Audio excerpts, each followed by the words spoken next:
Hi there. How are you? Well, I wanted to give a shout out this week to 2 new countries that are joining our Empowered Within community. The first one is Panama, and the second one is Italy. Welcome, and thank you so much for listening. We're really proud to have you a part of our Empowered Within community. And let's give a big drum roll for the top 5 cities listening to the podcast. Fort Myers, Florida, Frankfurt, Maine, Hesse, Miami Beach, Florida, Phoenix, Arizona, and East Falmouth, Massachusetts are the top 5 towns/cities that have been listening. And we want to give a big shout out to you and say thank you, thank you, thank you.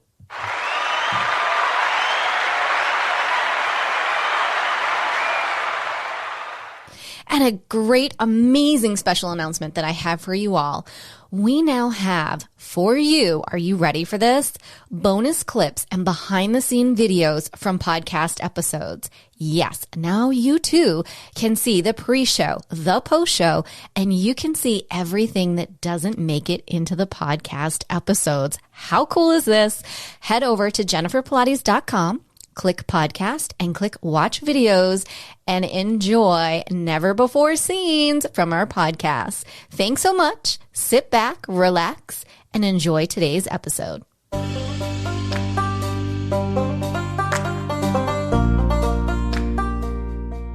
Welcome to Empowered Within, a soul-quenching, transformational podcast that will set your soul on fire through candid and inspiring conversations. Leading experts, celebrities, healers, and I share our journeys of how we've overcome challenges to living an empowered life from within. I'm your host, Jennifer Pilates. Welcome to another episode of Empowered Within.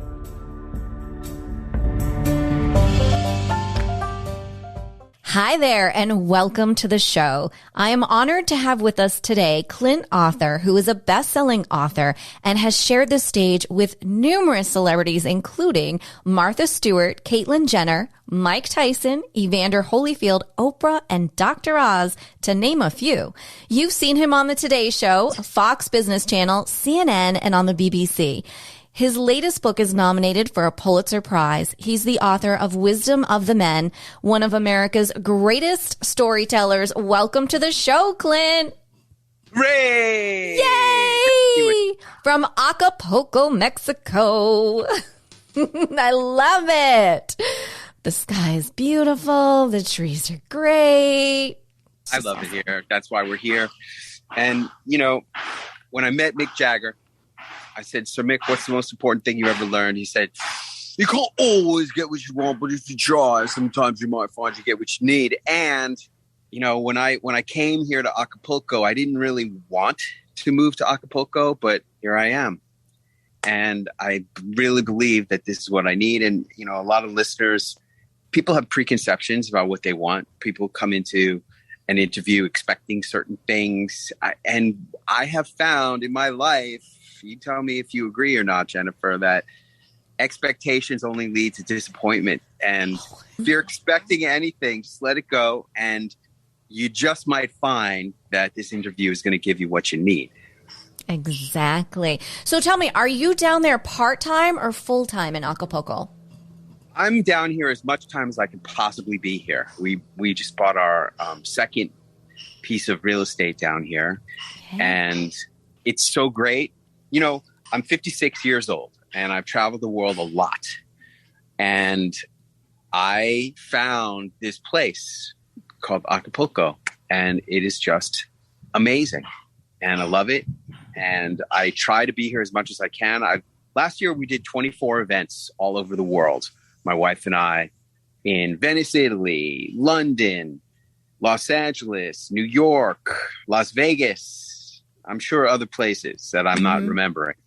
And my business has me traveling quite a bit, but I'm really trying to restructure the things that I'm doing and become a person who focuses on storytelling, telling stories, and having people come to me to work with me here in Acapulco. Right. And tell me about that, because we talked off air. You've got a seminar that's coming up in February. Tell me what that's about. I have my 51st edition of my award-winning seminar, Celebrity Launchpad, happening February 15 through 21. That's sold out. It's the 51st time that I've done this seminar, and it sells out every time because it's a small group, 12 people. I guarantee if you show up, listen to these words carefully. I guarantee if you show up that you will book yourself on at least 3 TV appearances with ABC, NBC, CBS, or Fox TV news or talk shows. And that's why people keep coming and keep showing up. It ain't cheap. It's a $10,000 ticket to show up, but it includes training before, training after, one-on-one consultation with me, and my guarantee, which is a money back plus $1,000. If you show up, you're going to book yourself on 3 shows, or you get your money back plus $1,000. And this is the 51st one that we're doing. Number 52 will be happening in June, and I do have spaces available for that. Wow. That sounds incredible. And talk about a guarantee. I don't know that I've ever heard a guarantee so darn good in my life. That's phenomenal. Yeah, I'm not going to take you if I don't believe you're going to succeed. I'm not in the business of giving away, room and board at my villa plus $1,000 to a person who's not going to succeed. If I have you come down here, it's because I believe that you're going to succeed, and I know exactly what I'm doing. I personally have done 111 TV appearances, and my students have booked themselves on more than 5,598 TV appearances that I'm aware of so far. I have students on Good Morning America, Today Show, Dr. Oz, all the time. And it comes from having a solid foundation of knowing what's a great TV segment and how do you get your message to fit into a 3 to 3.5 minute block of time on TV and have it be compelling and keep moving, be dynamic, and how to make it so a TV producer wants it, And all this began because I was at a men's self-help campfire in 2008, October 2008. You know what was going on in the world. And the shaman pointed at me across the yellow and orange crackling flames of the campfire and said, "You don't know it yet, but you're already dead." I said, "What are you talking about, man? I'm the most successful guy on this team. 8 years ago, I was driving a taxi. Now I'm a millionaire. I was living on a little boat. Now I live in a mansion. You're already dead. You just don't know it." And I didn't know what he was talking about, but I couldn't get that idea out of my mind. And I woke up out of a sound sleep many times over the following months. "I'm already dead. What does he mean?" And I didn't know what he was talking about, but it came to be New Year's Day of 2009. And I woke up and poured myself a mimosa and pulled out a pad of yellow paper and a pen, like I got accustomed to do once I became successful as a businessman, instead of trying to become a movie star and a filmmaker for 13 years when I was chasing the Hollywood dream. And I asked myself a question inspired by that night at the campfire. I said, if this was going to be the last year of my life, what would I want to accomplish?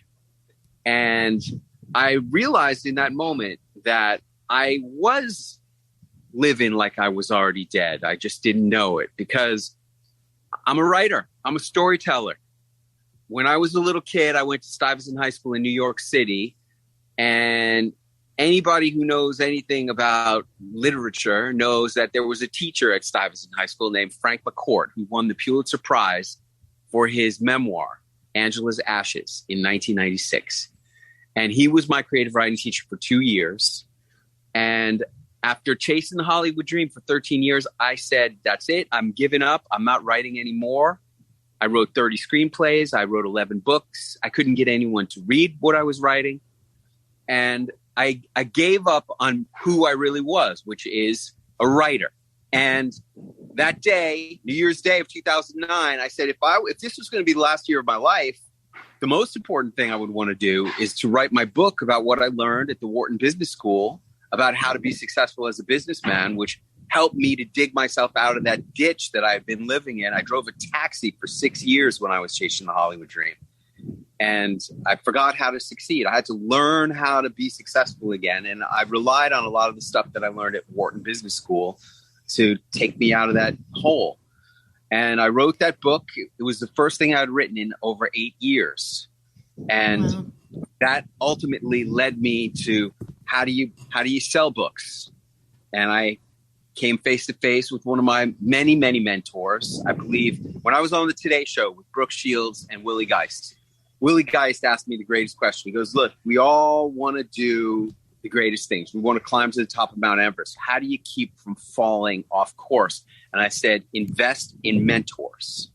Investing in mentors has helped me to accomplish so much so quickly. And if you think about how, I was still a taxi driver on December 31st, 1999, and now I ain't no taxi driver anymore. No, you are not.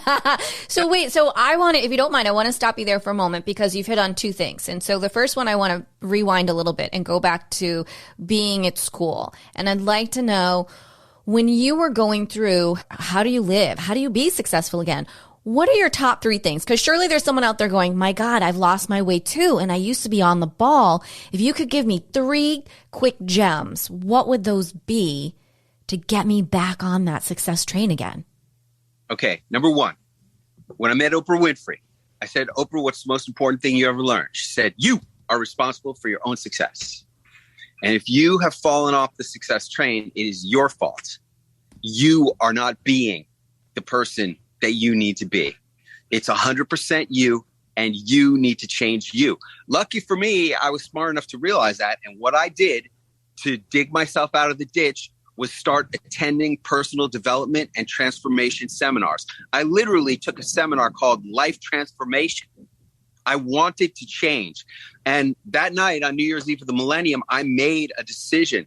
I decided I can't do this anymore. I have got to change who I am and how I am showing up in this world, because at that point, I just wanted to have a normal life. And I was afraid I was never going to have a normal life.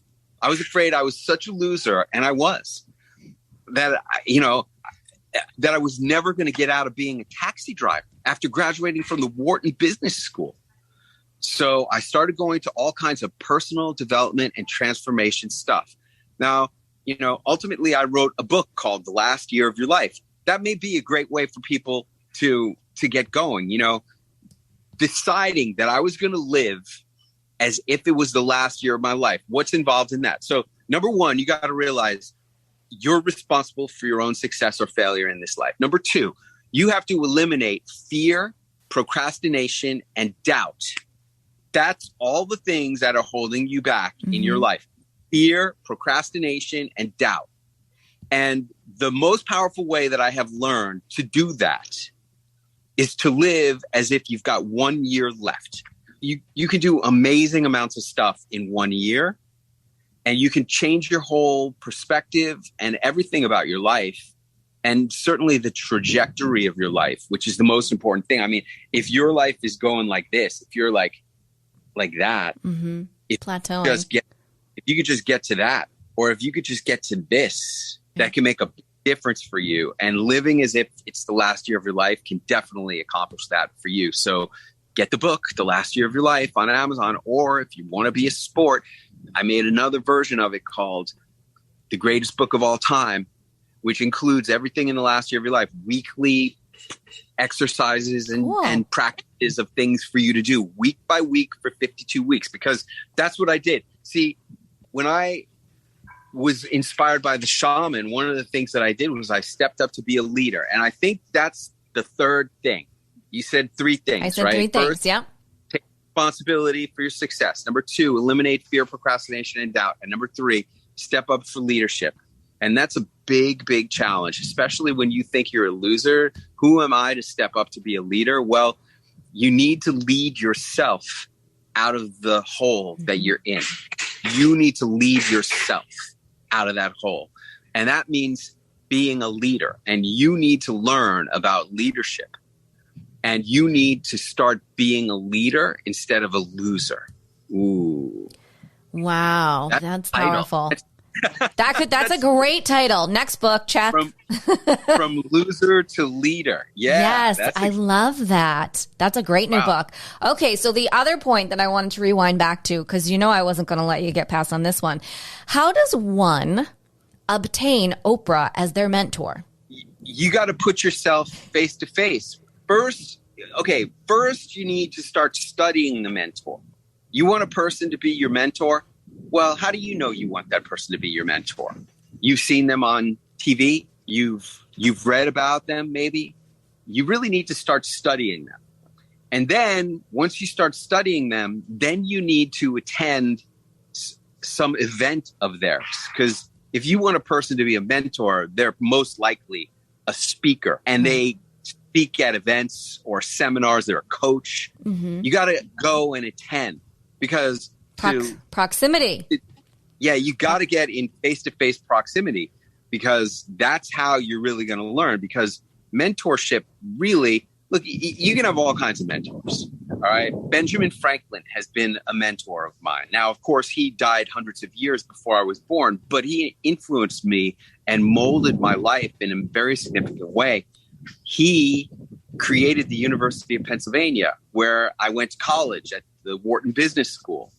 And that molded me as a high school student, as a college student, and even beyond. I'm still being influenced by my experiences at the University of Pennsylvania. So he's been a mentor of mine, and I've achieved mentorship from him by reading his autobiography. So read the person's books, attend their events. I went to his university. That's basically his events. Right? Yeah, I love it. I love the twist. It's good. It's good. I'm buying it. Mm-hmm. And then I ultimately, here's the craziest part. I ultimately became Benjamin Franklin. I one of the people that I've been influenced by is Kevin Hart. And I listened to his book, which is fantastic, called... Okay, so we've got some construction going on, y'all. It's really fun. It's all good. Oh, at the beautiful villa. Yeah. In order to see this villa, listeners, you're going to have to pop over to jenniferpilates.com and click the behind the scenes link to hit up the video and see what's really going on between us right now. Pretty nice. It's beautiful. I've been working. This is the small one, by the way. So I'm listening to Kevin Hart. Kevin Hart was talking about his career as a comedian in his audiobook. I Can't Make This Up, right? That's the name of his book. If you haven't listened to it, it's awesome. And he talked about how when he was a comedian, he did a tour of every comedy club in America and did not break through. So then he did another tour of every comedy club in America and did not break through. And then he did another tour of every comedy club in America and did not break through. And finally, on his fourth tour of every comedy club in America, then he became Kevin Hart that you know today.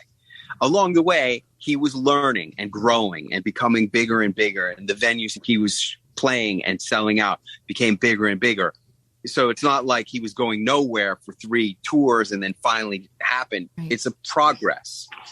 And when I heard that, I thought to myself, I've always, and I apologize for the construction, but we're doing work. I've always wanted to be a comedian, but I don't have the drive to do that. Well, I said, I'm giving up on my dream of being a stand-up comedian. Well, a couple of weeks later, I see this thing on Facebook for some CEO comedy challenge.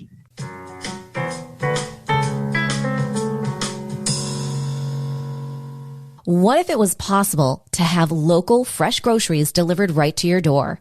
Think of all the free time you'd have. Well, Instacart gives unlimited grocery delivery for one low monthly fee. Forgot that special ingredient in your favorite dish? Instacart can deliver it to your front door in as fast as 1 hour. You can shop multiple stores, see deals in your area, and save time and money.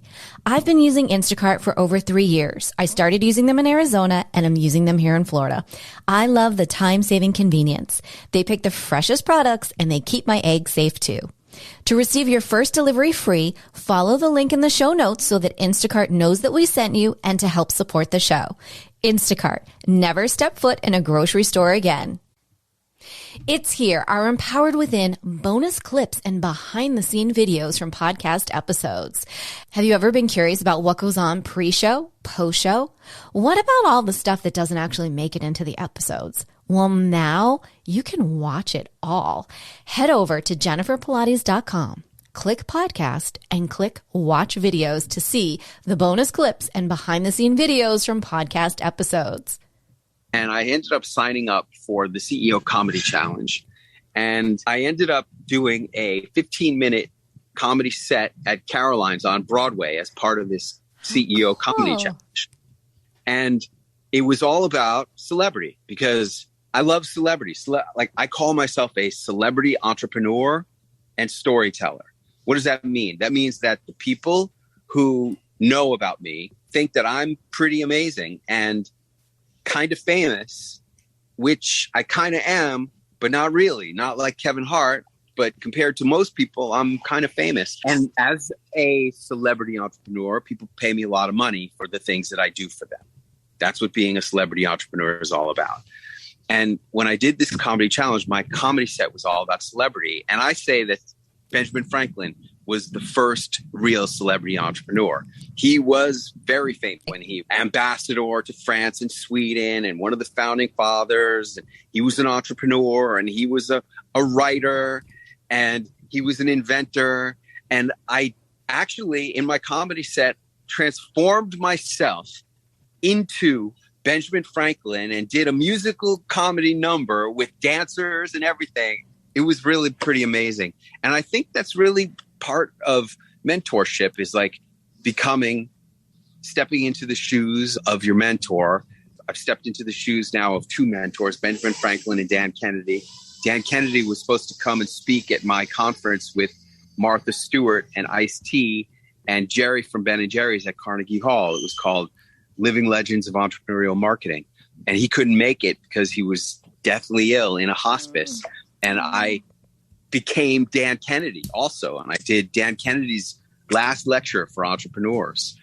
Now, I haven't become Oprah, but I did get face-to-face with Oprah, and I did get to ask her the question in person, and I did get that answer that you are responsible for your own success. So I hope that answers your question. It does, and in such an incredible way for people out there who may be sitting in God knows where going, well, I don't know how to access these mentors, and you just gave incredible insights into how, yes, you can. Even if you don't have the proximity, you absolutely can. There's one last thing about really getting mentorship in general in today's day and age.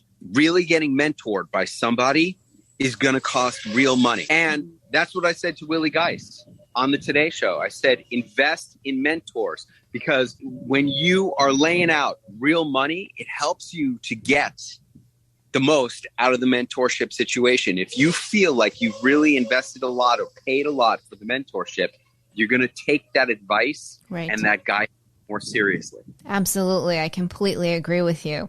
So tell me more about the term that I say you've coined, which is being a celebrity entrepreneur. And talk to me about how you feel that entrepreneurs in general are selling the wrong thing. Great question. Tony Robbins, you think he's somebody? I love me some Tony. I love me some Tony too. I got an invitation from Tony's team. They said, hey, if you would donate $25,000 to Tony's favorite charity, you can be the host of his 60th birthday party in Los Angeles. It took me less than 60 seconds to click the button and donate the money. That's how much of somebody I think Tony Robbins is. But I can show you plenty of videos of Starbucks baristas and CVS clerks and bank tellers. And when I say, hey, what do you think of Tony Robbins? And they say, who? Mm-hmm. Isn't that amazing? True. Yeah, you're right. It is really amazing. Because when you surround yourself with everybody that knows this person, it's almost absurd. You're like, how do you not know who Tony Robbins is? Only we know who Tony Robbins is. Anybody listening to this podcast probably knows who Tony Robbins is, because if you're listening to this podcast, you believe in personal development and transformation and probably go to seminars, and you might have bought some of his tapes or listened to him on podcasts or seen him on TV. Because we are amongst the 0.5% of people in America who are trying to make ourselves better, who are trying to do personal transformation and personal development and care. Most people are just punching clocks and waiting for lunch so that they can go eat a hot dog or a Big Mac. And those people don't know who Tony Robbins is. Those are the Tony Who people. Well, Tony is a celebrity entrepreneur. I learned this. What about Tim Ferriss? You know who Tim Ferriss is? I don't know who Tim Ferriss is. No. Oh, okay, great. Tim Ferriss is one of the top 100 podcasters. He's the author of The 4-Hour Workweek. Oh my God. Of course I know who he is. Why is that not sticking in my head? Yes, then I absolutely know. 4-Hour Body and The 4-Hour Chef, all New York Times #1 best-selling books. Right. Yes. Now, no, he's amazing. Of course, right? Now, I said to my daughter, who was like I don't know, 17 at the time or 18 in high school. I said, hey, what do you think of Tim Ferriss? She goes, who? I go, you don't know Tim Ferriss? She's like, I don't know. I have no idea who Tim Ferriss is. But to me, especially at that point in my life, everywhere I looked, I saw Tim Ferriss. He was in all my social media feeds. He was everywhere. And that is celebrity entrepreneurship. It's when you are focusing your marketing, which means your interviews, your podcasts, your articles, everything you're doing is focused on your target market. Anybody who's in your target market thinks that you're famous. Man, I thought Tim Ferriss was super famous, but my daughter had no idea who he was. I thought Tony Robbins was super famous. I thought everyone knew who Tony Robbins was. No, everyone doesn't know who Tony Robbins is. Only his clients, customers, and prospects know who he is. Those people think he's pretty freaking famous and are happy to pay him a lot of money. Mm-hmm. Like I have. Like absolutely. Right? Absolutely. That's celebrity entrepreneurship. And there's various incarnations of that, from Tony Robbins to Tim Ferriss to me and all of my students who study celebrity entrepreneurship with me in my class, Impact, Influence, and Income Mastery, which is another class I'll be offering in April here in Acapulco. That's a tremendous class about how do you get people to view you as a celebrity entrepreneur, where they think you're really famous and are happy to pay you mucho dinero. Right. And that's the Spanish portion of this interview. I love it. Si, senor. So what advice if someone says, okay, well, this sounds really interesting and I'm totally on board with Clint and Jennifer here. I think like I'm in their vibe. I'm in their peer group. What would be my next step if I want to level up in being a celebrity entrepreneur? Okay. Well, first you got to learn what it is and how you do it. Okay. If what I've said makes sense to you, I've just scratched the surface. I've been studying how do you become somebody? See, let's go back. On January 1st, 2009, I wrote down my list of things that I wanted to do if this was going to be the last year of my life. And one of them was I wrote my book, What They Teach You at the Wharton Business School. And then I got face to face with Jack Canfield, Chicken Soup for the Soul, creator, 500 million books sold. And I said, Jack, how do you sell books? And he said, you got to go on TV, on all kinds of media. You got to become somebody because people don't buy books from nobody. If you want to have any kind of impact, influence, and radically increase your income, you got to become somebody. And I started going on TV, and that's a great place to go. I have learned that if you do what everybody else does, then you're going to get the results that everybody else gets. But if you don't want the same results as everybody else, because everybody else is punching a clock, remember, we're in the 0.5%.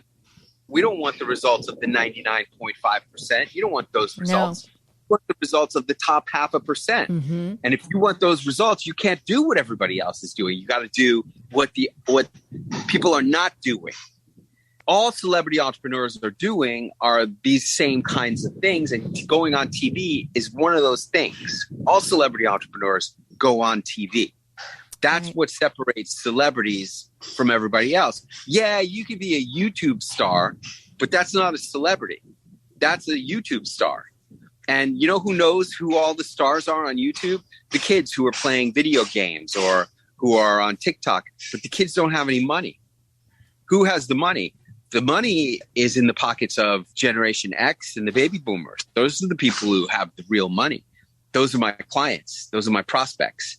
And they don't know who the YouTube stars are. So being a YouTube star can be good, but not if you really want to if you really want to be viewed as a celebrity.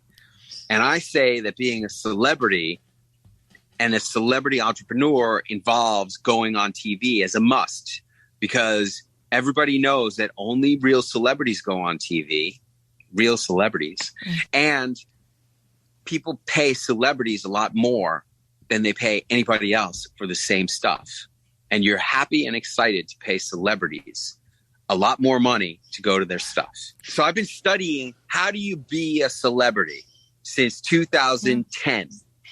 It's 11 years of studying. Like I said, you can't always get what you want, but if you try, sometimes you might find you get what you need.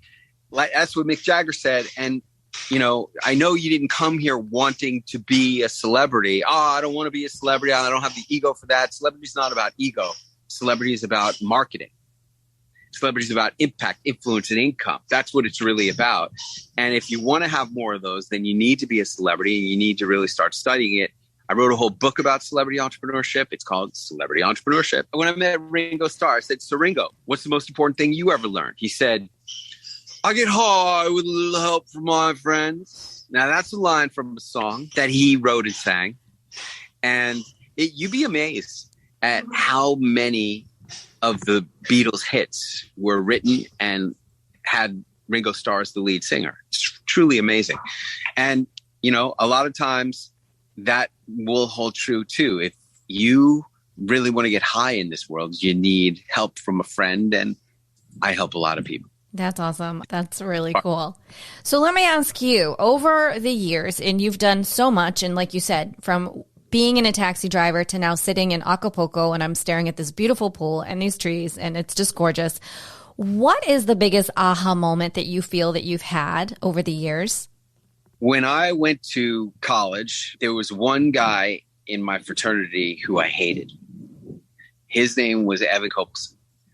And I went to Wharton School of Business because I wanted to become somebody. He was at the University of Pennsylvania, seemingly because he wanted to destroy himself with drugs. All he was interested in doing was smoking buds and watching General Hospital while I'm trying to get A's. As the vagaries of life will have it, he became my roommate at the fraternity. Everybody else was paired up and there was no choice. He and I had to be roommates. And then he became my best friend. And I went and visited him after we lived together for a year. I visited him in California at his parents' mansion in Beverly Hills. And in the morning, we go there. He picks me up at the airport. And the next morning I wake up and I wander out to the pool. And I see a big chubby man in a terry cloth bathrobe skimming something off the surface of the pool. And he doesn't see me. For 30 seconds, I'm standing there. And finally, I go, "Good morning." And he goes, "Good morning." And I go, "This is my first day in California." He goes, "Oh, you never been to California before? This is the greatest place in the world. Welcome to paradise. Sure, you got to go to New York a couple of times a year. You got to go to London. You got to go to Europe, to Cannes for the film festival. But this is the greatest place in the world to live." And then he saw me staring at the net and he said, "Oh, they painted the pool deck yesterday and there's paint on the water. I got to skim it off." That was my introduction to Arnold Copelson. Now, who was Arnold Copelson?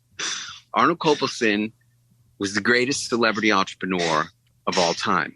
You don't know who he is, but you might have seen him accept an Academy Award for Best Picture for his movie Platoon. Or you might have seen his movie The Fugitive with Harrison Ford, or The Devil's Advocate with Al Pacino and Keanu Reeves, or in a little movie he produced called Seven with Brad Pitt and Morgan Freeman, or a $100 million movie he produced for Warner Brothers called Eraser, starring Arnold Schwarzenegger. You might have seen some of his 29 studio feature films that he produced, bringing in $3 billion of box office, and nobody knows who he is. When he passed away in 2018, I flew out to California for his funeral, and I was thinking about my life, and I realized that he had influenced everything that I had done. I looked at who he was on Wikipedia, who he had become, and all the things that he did, and I realized all the things that he did are what all celebrity entrepreneurs do. What I realized was that this man who I met, who awed me, AWE, when I was only 19 years old, had really been one of my greatest mentors, and that I had modeled my whole life after him in becoming a celebrity entrepreneur. I tried to become a filmmaker. At first, I thought I could just become an Academy Award filmmaker like him. I was deluded in that respect. I chased that Hollywood dream for 13 years, and we've talked about what it did to me. But then I transformed myself into an entrepreneur and then a celebrity entrepreneur. And I realized I had become my own version of Arnold Copelson. I had done all the things that he had done. And when I realized that he, who had been such an influence to me, was really a celebrity entrepreneur, that was like such an aha moment for me, that if you do these things of celebrity entrepreneurship that I talk about and teach, you could become the king of any industry. There was only like 200 people who knew who he was, but those 200 people were the heads of the studios, the movie stars, their managers and agents. Those are the only people who knew who Arnold Copelson who Arnold Copelson was, but those are the only people that mattered. And because of that, that guy sold $3 billion worth of movie tickets. Unbelievable. Wow. It is. You don't need to be famous. That's the whole thing. You don't need to be famous. You just need to have your target market think that you're famous, that you're special. You just need to do the celebrity entrepreneurship stuff and deploy these marketing assets on your target market. And even if your target market is as small as 200 people, it changes everything. Right. It does change everything. That's the aha. And I really thank you for sharing that. And I appreciate that you just showed the difference between being famous and being a celebrity entrepreneur. Because surely, you know, there is someone out there going, oh, I'm not comfortable with that. They're two totally separate entities. Being a celebrity entrepreneur means that you create the perception that you are famous and super special in the eyes of your customers and prospects. You are not famous. You are not Kim Kardashian. You are not Donald Trump. Donald Trump started as a celebrity entrepreneur, but he became a celebrity. I hope that illustrates the point for you. Yes, very much so. Clint, we're getting to this time in the show where I ask this one question. Are you ready for it? What is one thing that no one knows about Clint Arthur? Oh, that's really fantastic. And there are a few. Part of what I do down here, especially when I'm teaching impact, influence, and income mastery, is we have these things called Unforgettable Feasts. And in the Unforgettable Feast, it's a structure for talking, really. We do them at meals, but really it's about talking. And the final part of the Unforgettable Feast is, as Frank Sinatra would say, the espresso, a shot of espresso, one unforgettable thing about you. And I've had quite a few unforgettable things. I have personally met and talked to and found out the answer and been influenced and mentored by 5 U.S. presidents in my life. And you can see all of the pictures of me with all 5 of those presidents: George Bush, Bill Clinton, Jimmy Carter, Donald Trump, and Joe Biden, and Hillary Clinton too, just for good measure. They're all in my book, Wisdom of the Men, which is nominated for the Pulitzer Prize. And I don't know anybody else who's met 5 presidents of the United States, but I have. And, so far I've sold, coming up on 1,000 copies of the book. How's that? That's awesome. Thank you. I love that you shared that. And now I'm intrigued. I'm like going right out for the book. Of course, then I'm going to have to send it to you though and ask you to sign it for me though. Hey, bring it here when you come for one of our conferences. Oh, it's been in my head. Like the wheels are spinning already. Oh, definitely. I'm going to be looking into it. So Clint, share with our audience, where can they go to connect with you to find out more about where to get your books and about the seminars and the teachings that you have to offer? Clint.com, CLINTTT, Clint with 3 T's.com. Why 3 T's? Well, I work with all kinds of experts. One of the experts that I've worked with is this woman who has studied the science of naming, the science of names. And she said, Clint, I really wish you could add a T to the end of your name because the T's always come out on top. And I couldn't get Clint.com. I couldn't get Clint with 2 T's.com, but I did get Clint with 3 T's.com. So I added 2 T's to the end of my name, Clint with 3 T's.com. I love it. Hey, the more T's, the better. He's come out on top. Amazing. Well, Clint, what one piece of inspiration would you like to leave our listeners with today? There's a lot of inspirations. Oprah said, you are responsible for your own success. And I'm telling you, if I could turn around my life, if I could get out of the ditch that I had dug for my life, I was I don't want to say I was an alcoholic, but I was drinking and smoking pot every single day. I was definitely addicted to marijuana. And I've been sober now for 8 years. Had my 8-year birthday on January 1st. Congratulations. Thank you. The day after I was on the Today Show, I just woke up and I said to my wife, wow, I think I'm done drinking. And I had already quit smoking in December of 2009. If I could get out of those addictions, and you don't think the addictions are going to happen to you, but they will. If you smoke cigarettes, you're going to get addicted. If you drink alcohol, it's a progressive disease. Marijuana is the most, what is the word I like to say? It's a diabolical addictive drug. They say it's not an addictive drug. It is an addictive drug. If I could get out of those addictions, if I could get out of being a taxi driver, if I could get out of being the loser that I was, anybody can do anything, really, and become anything you want to become. If I could break my addictions, and if I could get married and have a 20-year relationship with an amazing woman. It's here, our Empowered Within bonus clips and behind-the-scene videos from podcast episodes. Have you ever been curious about what goes on pre-show, post-show? What about all the stuff that doesn't actually make it into the episodes? Well, now you can watch it all. Head over to jenniferpilates.com. Click podcast and click watch videos to see the bonus clips and behind-the-scene videos from podcast episodes. And I never thought I would own a villa in this neighborhood in Acapulco, and I have dos. That's the second piece of Spanish here in this interview.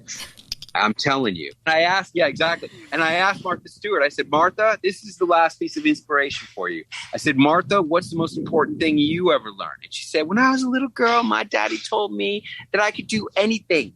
And I believed him. Anything is possible, and you are responsible for making it happen. Amen. Thank you, Clint. This has been incredibly value-packed.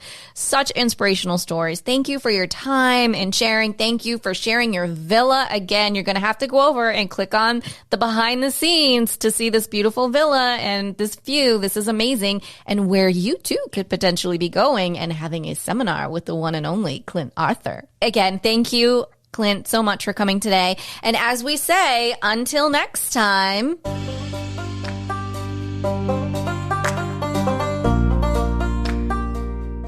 Thank you so much for tuning in to another episode. Please remember to rate, review, and subscribe to Empowered Within with Jennifer Pilates. Your feedback is important. It helps me to connect with you and gives me insight into who you are and what you're enjoying about the show. For today's show notes and discount codes from today's sponsors, head over to jenniferpilates.com. Until next time, may you live an empowered life from within.